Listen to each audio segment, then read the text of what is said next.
stop for a moment, and imagine this. Dozens of workers are struggling against powerful ocean currents. Giant machines are roaring. Steel piles are being hammered deep into the seabed. Everyone is racing against time to build something incredible, a massive bridge pier right in the middle of the ocean. But suddenly, something goes wrong. A single mistake made by the chief construction engineer could cause the entire structure to collapse, turning months of work into a catastrophic disaster. Welcome to one of the most difficult challenges in civil engineering: underwater construction. At first glance, building underwater might sound simple. After all, divers work underwater all the time, right? But the truth is very different. Engineers rarely build directly underwater. Instead, they try to remove the water completely from the construction area. Yes, they literally push the ocean away from their workplace. And the secret tool that makes this possible is something called a cofferdam. A cofferdam is basically a temporary wall built in water to create a dry working area. Once this barrier is built, engineers pump out the water trapped inside. This allows workers to build structures as if they were working on dry land. But building a wall underwater is far from easy. In fact, the entire project depends on whether this temporary structure is built correctly, because one small mistake can destroy everything. The first step in building a cofferdam is installing guide piles. Huge steel piles are driven deep into the ocean floor using a powerful machine called a pile-driving hammer. These piles act like guide rails that help workers place the main barrier walls accurately. Once the guide piles are installed, engineers begin installing sheet piles. Sheet piles are long steel plates that lock together like puzzle pieces. Each piece has a special interlocking edge so that when the piles connect, they form a nearly watertight wall. But pushing these piles into the soil is not easy. If engineers simply forced them down, the piles would bend or break. Instead, the machine vibrates rapidly using rotating weights inside the hammer. These tiny but powerful vibrations loosen the soil around the pile, allowing it to sink deeper into the seabed. One by one, the sheet piles are driven down until they reach solid bedrock beneath the ocean floor. The piles are installed starting from the corners and moving toward the center. This method helps maintain the correct alignment of the entire wall. Meanwhile, giant floating platforms called barges transport all the heavy equipment needed for the project. Slowly but steadily, a massive steel wall begins to form in the middle of the ocean. But before the engineers can remove the water from inside the cofferdam, they must answer one very important question. Is the soil strong enough to support the structure? Before any major construction begins, engineers conduct a geotechnical investigation of the seabed.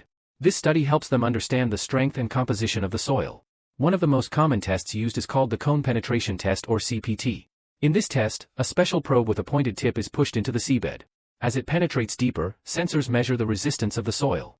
Soft soil offers little resistance, while harder layers push back strongly. The probe continues pushing deeper until it finally hits bedrock. At that moment, the resistance value suddenly spikes, confirming the location of the solid rock layer. This information is extremely important. It tells engineers exactly how deep the sheet piles must be driven to ensure the cofferdam remains stable. Once the engineers are confident in the foundation conditions, the most exciting stage of the project begins. Pumping out the water. Massive pumps start removing the trapped water from inside the cofferdam. Slowly, the water level begins to drop. But suddenly, disaster strikes. The entire cofferdam starts collapsing inward. What went wrong? When the cofferdam was first built, water surrounded it on both sides. That meant the water pressure pushing against the walls was balanced, equal forces from inside and outside. But once the water inside was pumped out, that balance disappeared. Now, the ocean outside the wall was pushing inward with enormous pressure. Without support, the sheet piles began to bend, and eventually collapsed toward the center. To prevent this from happening, engineers install a bracing frame system inside the cofferdam. This system includes large steel components called wales, struts, and braces. Struts run horizontally across the cofferdam, connecting the walls together. These beams resist the powerful inward forces from the surrounding water. With the bracing system in place, the cofferdam becomes incredibly strong. Now the pumps can safely remove the remaining water. But another challenge soon appears.